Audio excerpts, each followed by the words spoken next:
어르신의 건강과 행복을 위한 가장 든든한 노인복지 시설을 만들어가는 케어스토리 강성만 국장입니다.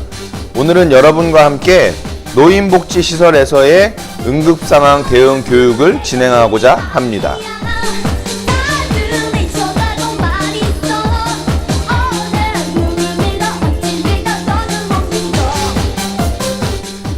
자, 응급상황 대응. 특히나 우리가 근무하고 있는 노인복지시설에서 응급상황에 대한 적절한 대응은 매우 중요한 사안이겠죠. 촌각을 다투는 어르신 응급상황에 적절히 대응할 수 있도록 우리는 평소에 응급상황 대응 역량을 배양해 두어야만 할 것입니다.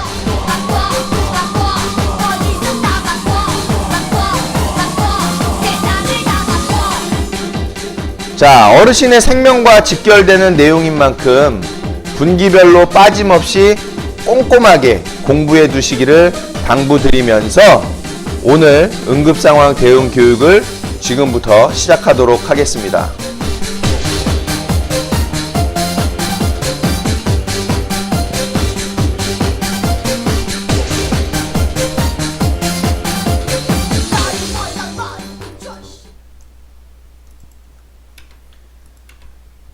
자, 응급상황의 유형을 먼저 우리가 살펴보실 텐데요. 응급상황의 유형으로는 첫 번째, 노환과 고령으로 호흡이 없을 때, 이때도 응급상황이겠고, 또 뇌출혈, 기립성 저혈압, 저혈당 등 쇼크로 인해서 의식이 없는 상태, 또 낙상으로 인한 골절 및 외상, 또 기도폐쇄, 또 질식, 경련, 화상, 호흡곤란, 뇌졸중 등의 상황을 우리가 응급상황으로 볼 수 있겠습니다. 자, 이러한 상황들에 있어서 우리가 적절하게 대처할 수 있는 능력을 배양하는 것이 매우 중요하겠죠. 이를 위해서 응급상황 시 행동요령 1, 2, 3, 4를 우리가 한번 살펴보도록 하겠습니다. 응급상황 시의 첫 번째, 무엇보다도 입소자의 상태를 우리가 확인을 하여야 되겠죠. 어르신이 지금 어떤 상태이신가, 응급상황이신가를 먼저 확인해야 되겠고, 자, 두 번째, 동료와 시설장에게 빨리 도움을 요청하셔야 됩니다. 그리고 무엇보다도 먼저 119에다 신고를 하셔야 되겠죠.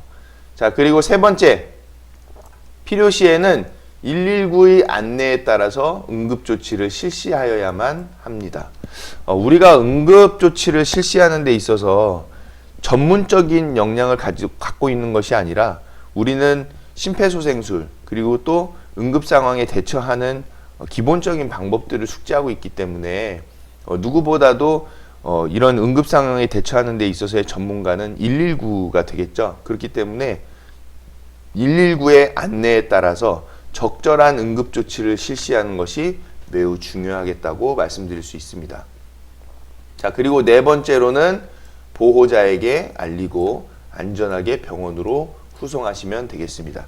중요한 내용이니까 다시 한번 보실까요? 1. 입소자의 상태를 확인한다. 2. 동료와 시설장에게 도움을 요청하고 119에 신고한다. 3. 필요시 119의 안내에 따라서 응급조치를 실시한다. 4. 보호자에게 알리고 안전하게 병원으로 후송한다.로 우리가 알아두시면 되겠습니다. 자, 응급 상황을 대비해서 시설에서 구비하여야 할 응급 장비들이 있는데요. 첫 번째는 들 것이 있으면 좋겠죠. 어르신을 안전하게 들어서 안전하게 장소로 이동할 수 있게끔. 자, 두 번째로는 산소통, 산소 마스크, 캐뉼라, 설암자 같은 것이 있으면 좋겠습니다. 그래서 비상시에 특히나 산소통 같은 경우는 또 휴대용 산소통도 있기 때문에 이런 부분들로 어르신들께 산소를 공급해 드릴 수 있는 응급 장비가 있으면 좋겠죠. 그리고 비상약품, 기본이겠죠. 비상약품이 있는 것은 우리가 비상약품만 구비해 두는 거에서 그치면 안 되고, 비상약품이 유통기한은 넘지는 않았는지, 또는 비상약품의 종류가 뭐가 있는지, 그래서 부족한 것은 없는지를 항상 주기적으로 상시적으로 체크하셔서 비상약품이 잘 구비될 수 있도록 조치해 주시기를 당부를 드리겠습니다. 자, 어르신께 응급조치를 실시해도 괜찮을까요? 라는 질문들을 꽤 많이 하시기도 하시죠. 자, 그런데 우리는 응급조치를 실시할 때에 중요한 얘기는 필요시 119의 안내에 따라서 응급조치를 실시할 수 있다라는 부분입니다. 여기서 중요한 내용은 119의 안내에 따른다라는 부분이 되겠죠. 그리고 우리가 입소자의 상태를 확인했을 때 상태를 확인해서 응급조치가 지금 빨리 필요한 상황이다라고 판단이 됐을 때에는 적절한 응급조치를 실시하셔야만 되겠고, 그리고 119에 바로 신고하면 바로 119에 연결이 되잖아요. 그래서 상황에 대한 보고가 되고 그래서 119에서 적절한 응급조치 안내를 할 수 있기 때문에 바로바로 그 안내에 따라서 응급조치를 시행을 하시는 것이 필요하겠다라고 말씀드릴 수 있습니다.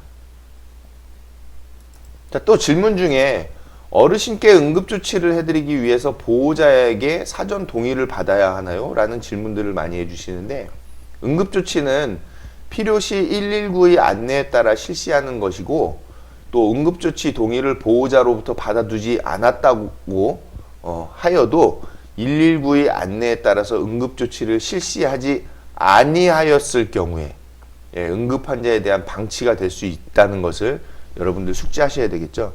상식적으로 생각하시면 됩니다. 지금 어르신께서 응급 상황에 놓여져 있는데 아니 보호자한테 동의를 안 받았다고 해서 응급조치 안 하실 거예요? 그거는 아니겠죠. 그렇기 때문에 우리는 어르신이 응급 상황에 놓여져 있을 때 어르신의 응급 상황 상태를 정확하게 판단을 해서 빨리 시설장과 동료들에게 도움을 요청하면서 동시에 119에 신고를 하고, 그리고 119에 신고를 하면서 119의 안내에 따라서 응급조치를 실시할 수 있도록 조치를 하셔야 되겠습니다. 그 부분을 꼭 기억해 두셔야 되겠죠. 자, 제목에서도 볼 수 있듯이 중요한 내용입니다. 소중한 생명을 지키는 안전상식. 119 구급신고 이렇게 하세요. 요즘은 119 저희 그 시스템이 잘 돼 있기 때문에 119 신고만 잘 하셔도 그 안내에 따라서 어르신들의 응급 상황에 적절하게 잘 대처할 수 있는 시스템들이 마련이 되어 있기 때문에 우리가 119에 신고하는 방법에 대해서 잘 숙지해 두시는 것이 매우 중요하겠다라고 말씀드릴 수 있습니다. 자, 환자가 발생했을 때는 이렇게 신고하세요. 먼저 환자가 있다는 것을 알려줘야 되겠죠. 전화를 합니다. 119입니다. 무슨 일이세요? 네, 환자가 있습니다. 라고 이제 전달을 하겠죠. 자, 그 다음에 주소를 정확하게 알려줘야 됩니다. 그래서 환자의 위치를 알려줘야 되는데, 환자가 있는 주소를 말씀해 주세요. 라고 말씀을 하시겠죠. 그러면, 자, 대전시 중구 평촌로, 입니다. 라고 정확하게 시설 주소를 안내할 수 있어야 되겠습니다. 자, 그렇기 때문에 우리가 시설 주소 정도는 알아두셔야 되겠죠. 그리고 요즘은 뭐 저희가 그 무슨 요양원입니다. 무슨 주간보호시설입니다. 이렇게만 얘기해도 주소가 등록이 되어 있기 때문에 찾을 수 있지만 때에 따라서는 주소 등록이 안 되어 있는 경우들도 있어요. 그렇기 때문에 우리는 이 시설의 주소 정도는 정확하게 알아두시는 것이 좋겠다라고 말씀드릴 수 있겠습니다. 그래서 이 교육에서도 주소를 모를 때에 갑자기 또 주소를 말씀해 주세요 하면 생각이 안 날 수도 있잖아요.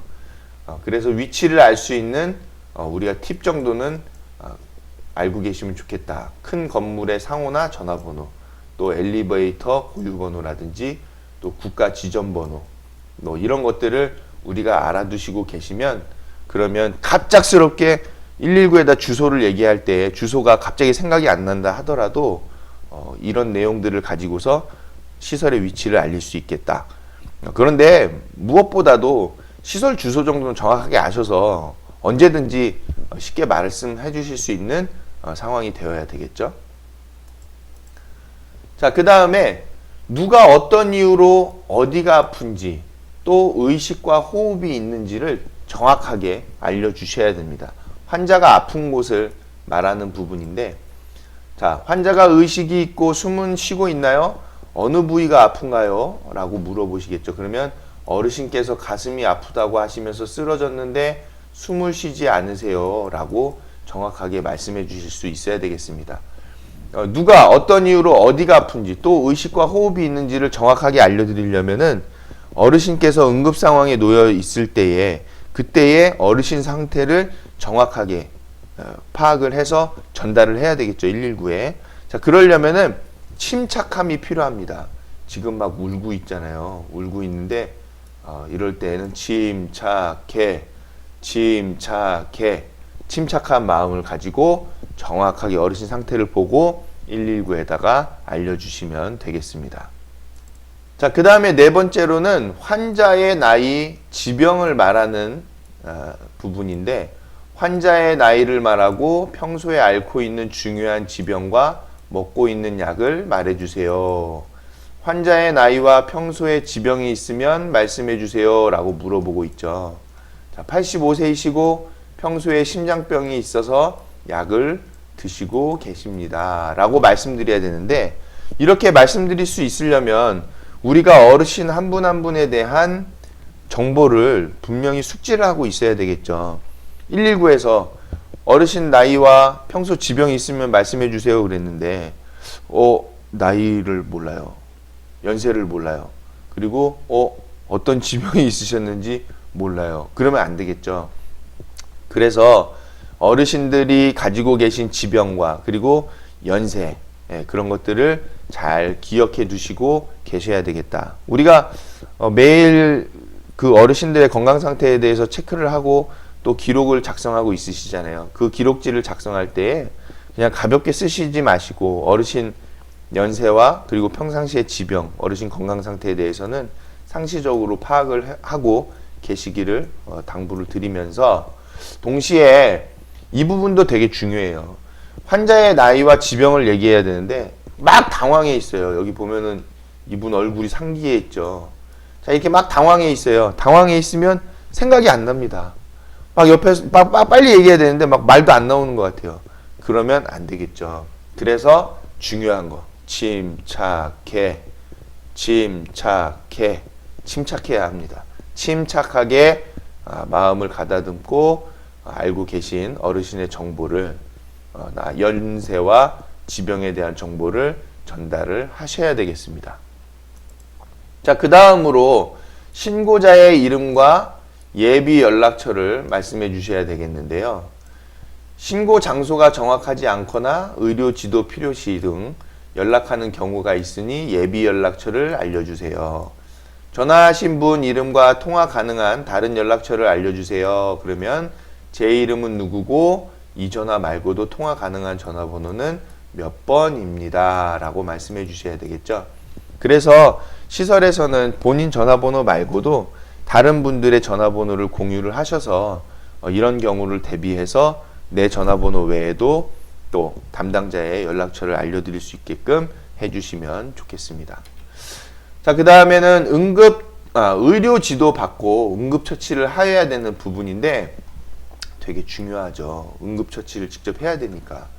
구급차는 환자 있는 곳으로 가고 있으니 전화를 끊지 말고 의료 지도를 받고 침착하게 응급처치를 하면서 구급차를 기다립니다.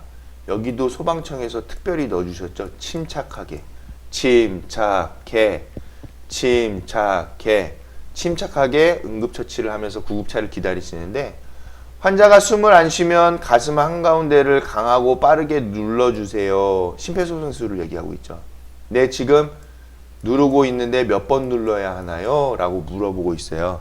이런 부분을 구체적으로 물어보면서 119에서 상세적으로 안내해 주시는 그 내용에 따라서 침착하게 응급처치를 하면서 구급차를 기다려 주시면 되겠습니다.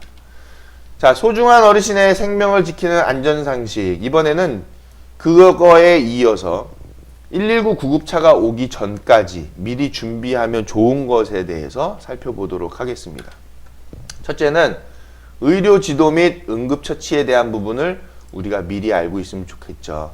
구급차가 도착하기 전까지 침착하게 의료 지도를 받고 응급처치를 실시해 주세요. 가까운 소방서에서 응급처치 교육을 실시하고 있고요. 그리고 또 저희가 후반부에 심폐소생술에 대한 영상을 제공해 드리니까요. 그 영상을 보시면서 심폐소생술 훈련을 모의적으로라도 꼭 반드시 이 교육 후에 해 주시기를 부탁을 드리겠습니다. 자, 그 다음에 또 알아두셔야 될 것은 구급차 길 안내에 대한 부분이겠죠. 구급차가 빨리 올 수 있도록, 시설에 빨리 도착할 수 있도록 길을 이쪽이에요 라고 빨리 안내해 주실 수 있어야 되겠습니다. 그러면 시설에서 근무하시는 분들이 몇 분 계시기 때문에 어르신에 대한 상태를 파악하시고 관리하시는 분, 그리고 구급차의 길 안내를 도와주시는 분까지 있으시면 되겠죠. 응급처치하는 사람 외에 다른 사람이 있는 경우 구급차가 올 만한 곳까지 나가서 안내를 해주면 도착이 빨라질 수 있겠습니다. 자, 준비하면 또 도움이 되는 물건들인데 신분증, 여권, 의료보험증, 진찰권, 또 돈도 필요하겠죠. 그리고 평소 복용 중인 약에 대해서도 우리가 준비하면 도움이 되겠습니다. 자, 그리고 나서 구급대원이 도착하면 어르신의 정보를 알려주셔야 되겠죠. 사고나 환자 상태가 나빠진 상황에 대해서도 설명해 주시고, 구급차가 도착할 때까지의 상황 또는 환자 상태 변화, 응급처치 내용도 설명해 주시고, 평소에 가지고 있는 지병, 병원 정보 및 복용 중인 약도 설명을 해 주셔야 되겠습니다. 자, 근데 119 구급대원분들께서 도착하시면 물어보시겠죠. 어르신 지금 상태가 어떻게 이렇게 나빠지셨는지를 물어보실 거기 때문에 그에 따라서 침착하게 답변만 잘 해주시면 되겠습니다. 자, 응급처치에 대한 요령이 나와 있는데요. 여러분들께서 이 시설에 응급처치 요령을 다 게시가 되어 있으니까, 게시해 드리고 있으니까 이 게시물로 확인을 해 주시면 좋겠고, 화상, 열사병, 기도폐쇄, 하임리히법이죠. 뒤에서 안아서 배를 끌어당기는 이런 하임리히법, 또 벌에게 쏘였을 때, 뱀에게 물렸을 때 등등 다양한 응급처치 방법이 나와 있으니까요. 여러분들이 반드시 그냥 시설에 게시판에 게시만 되어 있는 거 그냥 휙 지나가지 마시고 꼭 한번 시간을 내서 확인해 주시기를 바라겠고, 담당자분께서는, 교육 담당자분들께서는 분명히 요양보호사 선생님이나 시설의 종사자 분들께서 게시되어 있는 이 게시물을 확인하실 수 있게끔 시간을 5에서 10분을 꼭 부여해 주시기를 부탁을 드리겠습니다. 자, 더불어서 심폐소생술을 끝으로 오늘 교육을 이제 마무리하려고 하는데요. 심폐소생술 영상을 뒤이어서 보여드릴 테니까 그 영상을 보시면서 심폐소생술 훈련을 우리가 직접적으로 모의적으로 한번 실시해 보시도록 하겠습니다. 또한 하임리히법 영상도 같이 들어 있으니까요. 보시면서 심폐소생술과 하임리히법을 반드시 익혀두시기를 부탁을 드리겠습니다. 자, 그럼 이어서 영상을 시청하실까요? 심정지 환자는 교통사고 사망자의 5배 가정에서 가장 많이 발생합니다.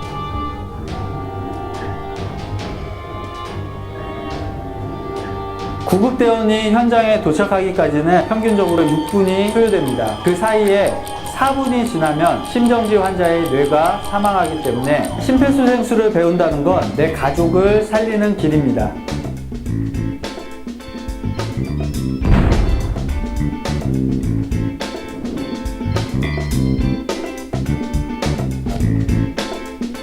주변에 불이나 위험물이 있다면 응급처치자도 다칠 수 있겠죠. 1단계는 반드시 주변이 안전한지를 확인하셔야 됩니다. 환자의 의식을 확인할 때는 뺨을 때리거나 몸을 흔드는 등의 행동을 절대로 해서는 안 됩니다. 환자가 쓰러질 때 목뼈나 허리에 상처가 있다면 흔드는 순간 더 큰 손상을 만들 수 있기 때문입니다. 그럼 어디를 확인해야 될까요? 우리 몸 중에 가장 단단한 뼈 중 하나인 이 어깨뼈를 위에서 아래로 두들겨 주시는 것이 좋겠습니다. 만약 앞에서 두들기게 되면 장기 손상이 있는 환자의 경우에는 부상 부위를 더 크게 만들 수 있습니다. 심폐소생술은 의식과 호흡이 없는 환자에게 하는 응급처치이기 때문에 당황해서 확인도 안 하고 심폐소생술부터 하게 됐다가는 더 다치게 할 수 있으니 명심하셔야 됩니다. 반응이 없다면 심정지를 의심하고 119에 신속히 신고를 해야 되는데요. 혼자 계시다면 스피커폰이나 영상통화로 신고를 해주시고, 만약 주변에 사람이 있다면 거기 빨간 옷 입으신 남자분 119에 심정지 환자가 있다고 신고해 주세요. 한 사람을 정확하게 지목하시는 것이 중요합니다. 호흡하기는 환자의 얼굴과 가슴을 보면서 10초 이내로 살펴주셔야 합니다. 호흡이 없거나 비정상적이라면 심정지로 판단하셔도 됩니다. 여기서 비정상적인 호흡이라는 것은 어깨가 들썩이고 목이 당겨지면서 이러한 호흡은 반사호흡이라고 해서 사망 직전의 호흡이기 때문에 주저없이 심폐소생술을 해주시는 것이 중요합니다. 의식 확인과 119 신고, 호흡 확인은 동시다발적으로 신속히 해주셔야 되는데요. 4분, 단 4분이 지나면 뇌세포가 죽게 되고 죽은 뇌세포는 아무리 치료하여도 회복되지 않기 때문입니다.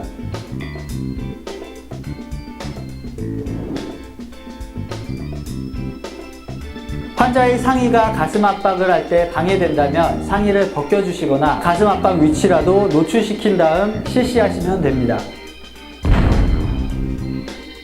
가슴 압박은 3단계로 나눠서 설명해 드리겠습니다. 가슴 압박 위치는 젖꼭지 정중앙 가운데 부분을 압박하는 걸로 알고 계신 분들이 많이 있는데요. 2010년도부터는 가슴뼈의 아래 부분 절반 위치로 변경이 되었습니다.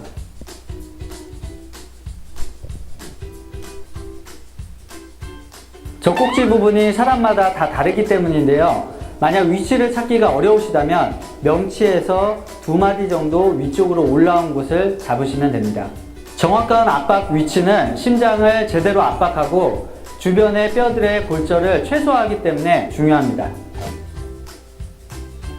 손은 오른손이든 왼손이든 편한 부분에 손꿈치 부분을 압박점에 댄 다음 다른 손으로 깍지를 껴고 손가락이 갈비뼈에 닿지 않도록 당겨서 눌러주시면 됩니다. 손을 전부 다 사용해서 누르는 것이 아닌 손꿈치로 꼭 압박해주세요. 누르는 방법은 환자의 가슴 압박점을 중심으로 어깨 넓이로 다리를 벌리고 누르는 팔과 환자의 몸이 수직이 되도록 만들어 주신 다음 분당 100에서 120회 속도로 30회를 5cm 정도가 압박이 되게 눌러주시면 됩니다. 확실히 와닿지가 않을 텐데요. 자, 저를 따라서 숫자를 세보겠습니다. 하나, 둘, 셋, 넷, 다섯, 여섯, 이 정도 속도입니다. 그리고 깊이는 베개나 인형을 바닥에 두고 가슴 압박을 하면서 몸으로 기억할 수 있도록 해주시는 것이 중요합니다. 가슴 압박은 누를 때도 중요하지만 뗄 때도 누르기 전 상태까지 올라오는 것이 매우 중요한데요. 대부분의 사람들이 힘으로 누르는 것을 본 적이 많은데요. 소방대가 도착하기 전에 힘이 다 빠져서 제대로 된 압박을 못하는 경우가 많습니다. 압박을 하실 때는 손을 쫙 펴신 다음에 반드시 굽어지는 부분이 이렇게 정면에 바라보게 비틀어서 눌러주시는 것이 중요합니다. 그냥 옆으로 하다 보면 자기도 모르게 손이 굽어지면서 제대로 누르지 못하는 경우가 생깁니다.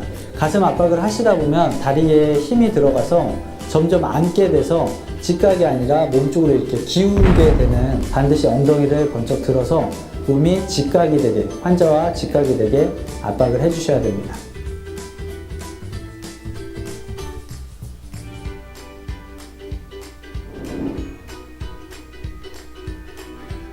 숨이 들어가는 길이 막혀 있으면 인공호흡이 제대로 될 수 없겠죠. 인공호흡의 첫 번째는 기도 유지입니다.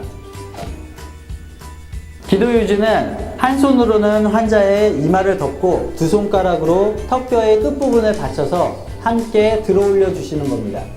턱뼈의 끝부분이 아닌 그 아래에 있는 말랑말랑한 살 부분을 누르면서 올리시게 되면 혀가 뒤쪽으로 말려 들어가고 기도가 막히기 때문에 반드시 턱뼈를 잡고 올려주시는 것이 중요합니다. 기도 유지를 한 후에는 이마를 덮었던 한 손으로 코를 막아서 1초가량 불어주시면 됩니다. 이때 바람을 불면서 눈끝으로는 가슴 부분을 쳐다봐서 가슴이 올라오는 것을 확인하고 입과 코를 막았던 손을 1초 정도 떼고 다시 숨을 불어 넣어주시면 됩니다. 실습을 하다 보면 코를 계속 잡고 계신 분들이 있습니다. 이런 경우에는 바람이 가슴 속에 들어갔다가 제대로 나오지 못해서 폐가 손상되는 결과가 나타나기 때문에 반드시 입을 뗐을 때는 손도 놔서 들어갔던 바람이 충분히 나올 수 있도록 해주셔야 됩니다. 보통 드라마나 연출된 장면을 보면 입을 맞대는 정도로만 인공호흡을 하는데, 이렇게 하게 되면 입 옆부분으로 바람이 새어나가기 때문에 이렇게 벌리고 환자의 입을 완전히 덮은 상태로 인공호흡을 하는 게 중요합니다. 만약 인공호흡이 되지 않는다면 기도를 다시 한 번만 확보해보고, 그래도 안 된다면 인공호흡이 제대로 이루어지지 않았더라도 10초 안에 가슴 압박으로 넘어가셔야 됩니다.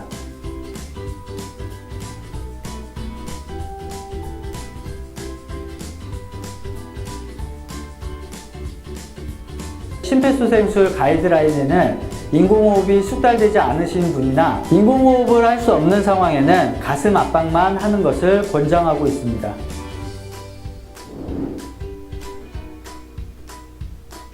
심폐소생술을 하다가 만약 환자가 신음소리를 내거나 호흡을 되찾았다면 환자를 회복 자세로 돌려주시는 것이 중요한데요. 회복 자세는 환자의 한쪽 팔은 얼굴 옆으로 올려주시고 다른 쪽 팔은 가슴 위에 올려주신 다음 올린 팔과 같은 방향의 다리를 꼬아서 환자를 옆으로 눕혀주시는 겁니다.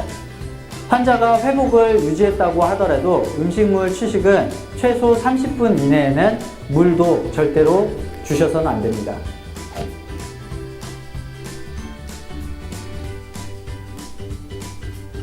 혹시 나한테 이런 일이 있겠어 하시는 분들이 굉장히 많을 텐데요. 내 생에 단 한 번 일어난 응급 상황에서의 환자가 여러분들의 사랑하는 사람이라고 생각해 보세요. 그 떨리는 순간 치료 경험이 없는 일반인이 과연 심폐소생술을 제대로 할 수 있을까요? 잊지 않으려면 적어도 두세 달에 한 번씩은 교육 영상을 꼭 챙겨보시고 연습해보는 시간을 가지시기 바랍니다. 심정지 환자를 구할 수 있는 유일한 방법, 그것은 바로 당신입니다. 심폐소생술은 가까운 소방서나 대한적십자사에서 실시하고 있으니까요. 전화 문의 후 방문하셔서 실습을 해보시는 것도 좋겠습니다. 계속 눌러주세요. 압박하는 거 멈추시면 안 돼요. 다른 한 분은 의외로 많은 분들이 자동심장 충격기를 사용하면 심폐소생술을 안 해도 된다고 생각하시는데요. 자동심장 충격기는 심폐소생술과 함께하는 응급처치입니다. 다음에는 자동심장 충격기에 대해서 알아보도록 하겠습니다. 서울소방본부는 시민의 안전을 위해 24시간 대기 중입니다. 여러분은 하임리법에 대해서 알고 계시나요? 아마 영화나 드라마에서 갑자기 음식물을 먹다가 목에 걸려서 하는 응급처치로 알고 계실 텐데요. 지금부터 음식물이 목에 걸렸을 때 할 수 있는 응급처치 하임리법에 대해서 알려드리겠습니다. 하임리법은 반드시 기도가 폐쇄된 환자한테 처치해야 되는 응급처치입니다. 숨을 제대로 쉬지 못하며 얼굴이 파랗게 질려가거나 말을 하지 못하는 환자를 말합니다. 이렇게 완전한 기도 폐쇄가 확인되면 119에 먼저 신고를 해주셔야 합니다. 만약 기침을 할 때 소리가 나거나 어느 정도 말을 할 수 있다고 하면은 부분적인 기도 폐쇄이기 때문에 자발적인 기침을 유도하는 것이 중요합니다. 이때 하는 기침은 목에서 하는 마른 기침이 아니라 복부에서 끌어올리는 기침을 해주셔야 됩니다. 지금 한번 보여드릴게요. 이렇게 해주시면 됩니다. 기도 폐쇄가 확인되면 절대로 물이나 음식물을 주셔서는 안 됩니다. 하임리법을 하기 위해서는 먼저 환자의 뒤에 처치자가 서는 것이 중요합니다. 이때 처치자는 그냥 서는 것이 아닌 환자의 다리 사이에 내 다리 한쪽을 넣어서 앞굽이 자세가 되도록 하셔야 합니다. 환자의 뒤에 선 다음에는 환자의 명치 끝과 배꼽을 찾아서 그 가운데 부분을 압박하는 것이 중요합니다. 이때 압박을 하실 때는 엄지손가락을 넣은 상태에서 주먹을 쥐어 엄지손가락의 끝부분이 압박점을 잡게 해주시고 다른 손은 주먹의 뒷부분을 잡아서 환자의 배를 대각선 위로 당겨주셔야 됩니다. 단순히 당기는 느낌이 중요한 것이 아니라 팔로 옆구리를 완전히 조여서 공기가 압축되게 만든 다음 당겨주시는 것이 중요합니다. 이후 환자가 의식을 잃었을 때에는 고개를 옆으로 돌려 내용물이 나오지 않았는지 확인하는 것이 중요합니다. 내용물을 꺼낼 때에는 입 옆부분으로 손가락이 들어가게 해서 훑어주시는 것이 중요합니다. 임산부의 경우에는 배를 밀칠 경우 태아를 다치게 할 수도 있고, 복부 비만의 경우에는 배를 잡기가 어렵기 때문에 가슴 가운데 중앙을 압박점으로 해서 뒤쪽으로 당겨주시면 됩니다. 기도가 폐쇄된 환자가 다시 호흡을 찾았더라도 절대로 음식물이나 물 등을 주셔서는 안 됩니다.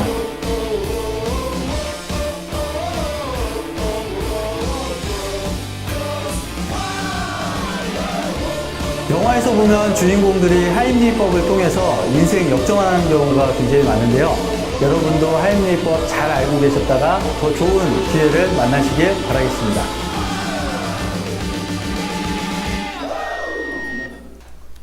자, 여기까지 해서 응급상황 대응에 대한 119 신고 방법, 그리고 심폐소생술 하임리히법까지 살펴봤습니다. 영상에서 보신 것처럼 심폐소생술 그냥 보고 끝나는 것이 아니라 우리가 시설에서 직접 이 교육 후에 같이 실습을 해보시는 것을 권장을 드리고요. 하임리히법도 반드시 실습해 보시기를 당부를 드리면서 오늘 응급상황 대응 교육을 마치도록 하겠습니다.